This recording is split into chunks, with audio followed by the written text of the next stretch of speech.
Hello, my blossoming blueberries. Welcome to another episode of Whatcha Packin.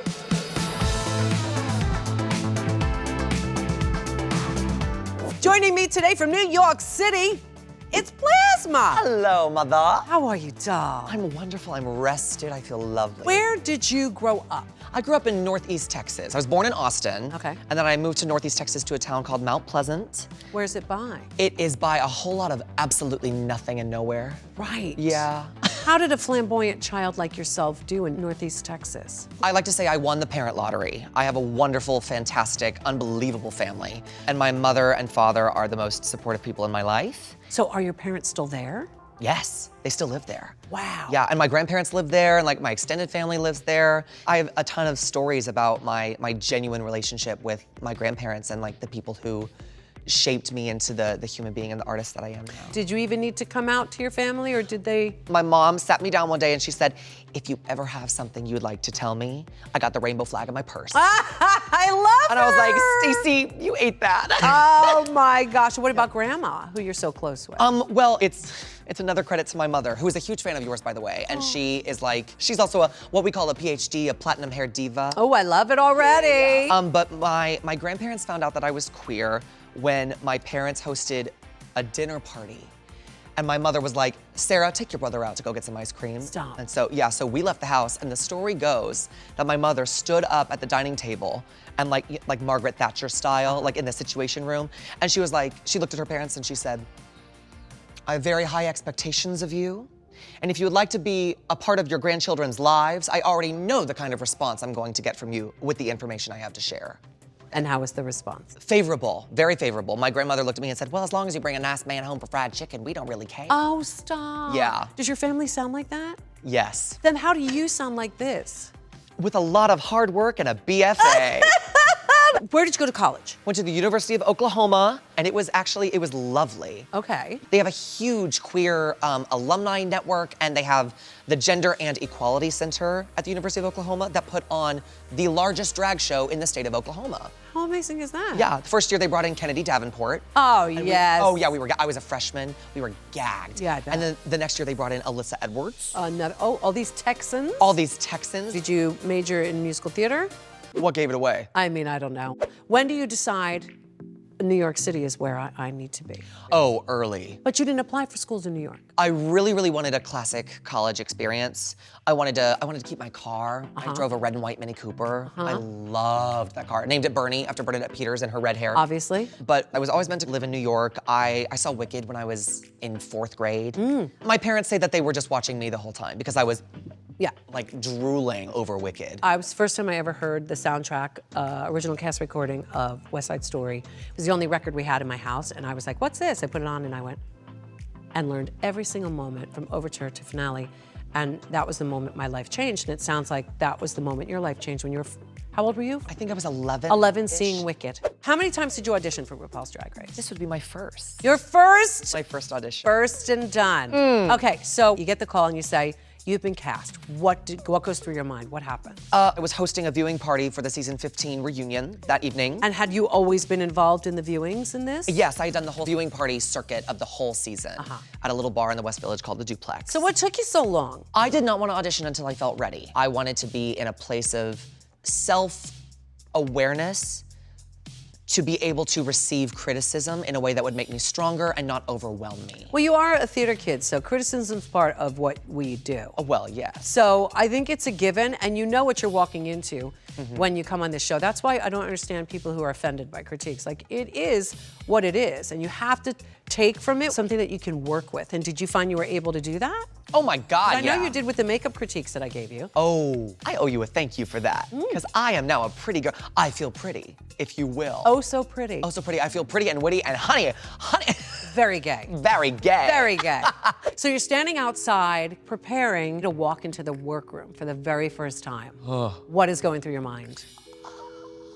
That. Yeah. Yeah. A whole lot of absolute panic. Some light nausea. Right. Some feelings of accomplishment, and also like, what the did I just step in? Right. Yeah. Like, I need to scrape off my shoes and walk in. And then you did. And then I did, in a Dior suit. And the world turned Technicolor. Oh, I love Isn't that sweet? That's so sweet. It comes to Snatch Game, and your choices besides Patti LuPone were? Bernadette Peters, which involved a lot of gyrating and laughing and barking like a dog because of Broadway barks. It's all in the mouth, too. Ooh. Yeah. Lots of that. And Jennifer Coolidge. Oh. Yeah, I just love her. And you went with Patti. I went with Patti because I thought that, I'm pretty sure Ru at some point on the show has said, why has no one done Patti LuPone? And I said, well, Ru, let me tell you, I would like to do it. Let's talk about the sound of Rusic. Let's talk about your big win for the Rusical. Yes, let's. That must have meant something. I know if I were competing, that and Snatch would be two probably really important things. So what was it like to win the Rusical and play Mariah? Well, I hate to sound redundant, but everything is shrouded in the overwhelming presence of my grandparents being in my plasma sphere. Okay. Grew up watching The Sound of Music, have always loved The Sound of Music. And when I graduated high school, my grandparents and my grandmother, who is no longer with us, wrote me a card that just had the lyrics to Climb Every Mountain in it. Oh my goodness. And I just remember weeping. I wept and I wept and I wept with gratitude for, them choosing a reference in such a pivotal moment in my life that meant so much to me. And it just it was very profound. And I've always loved The Sound of Music. And you fought for that role. And I fought for that role because the last time I was assigned a role, it went well. But, and nobody else in the room knew The Sound of Music. Right. I literally had to go around and tell people the plot. Not normal. And when I say normal, I mean in a drag room. It's very bizarre. Right. Yeah. I mean, it's got everything. It's got nuns, it's got children, it's got singing, it's got a little bit of, fascism. It's got lederhosen. Lederhosen. What's not to love? It's got puppets, and everybody loves puppets, Thank right? you. It's got everything. And then getting to do my Hello Dolly, My Fair Lady inspired. I was just gonna say. Yeah. It was like a match made in heaven. Yeah. Let's talk about your looks, some of these looks that you brought here, Plasma. Let's talk about this white number. Do you have different designers? I do have different designers. Okay. I have two pieces here by Howie B, who's based here in LA. This is my Carrie Fisher intergalactic princess moment. You can see it. Because I am a huge Star Wars fan. How can you not be? Well, how could you not be? Yeah. It was just as much as a fantasy in a different realm, but everything that Carrie Fisher wore in the OG series, it's like, wow. And this beautiful one. In my heart of hearts, I love Texas culture. Well, you sound apologetic about it. Well, I think that my aesthetic doesn't really speak a lot to my Texas heritage. No, it speaks to the 1930s. So, I mean, it doesn't, you know what I mean? Growing up in Texas, I was very much steeped in Texas lore. I mean, the northeast quadrant of Texas is very, very conservative and a little bit more traditional. So you wanted to wear chaps and make them really gay? Well, yeah. Okay. Yeah. And I was like, who doesn't love a chain fringe hat? It's giving Billy Porter. I don't know. I love this look. I do too. And this one? This is my old Hollywood. This is based on a costume that Dolores Gray wore in a movie called It's Always Fair Weather. Okay. During a number called Thanks a Lot, But No Thanks. I just love that you know who Dolores Gray is. Oh, yeah. The diva. Your reference points are amazing for being so young. I've always admired the courage and the strength and the resilience of women everywhere, and specifically women who chose to work in Hollywood in that time period.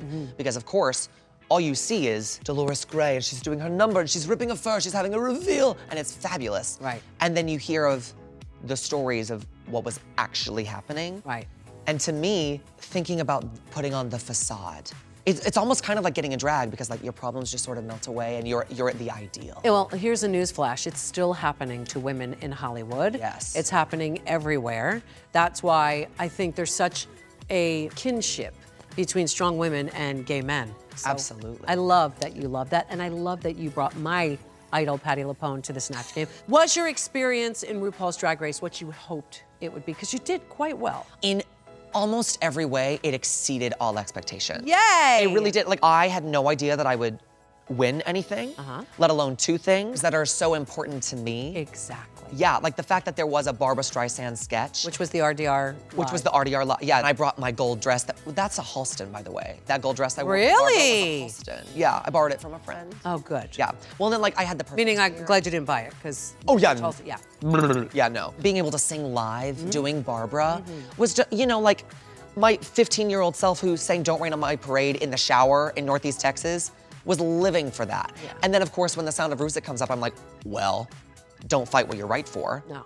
Plasma, you were such a joy to watch. Your looks were fantastic. The way you grew, the way you listened to critique and took it and applied it is what this show is all about. It's what life is all about. You're still 24 years old. You are literally an embryo.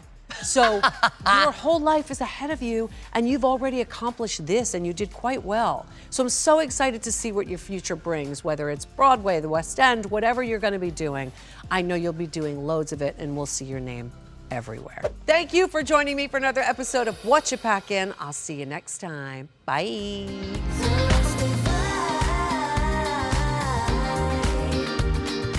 Barbara's Barbara. Barbara's Barbara. Yeah. Yeah, don't get it an twisted. entity. Oh yeah, she's the LLC. She's the HBIC, LLC, Yes. BLT, W9. all of them. Yeah, incorporated. Yes. Yeah.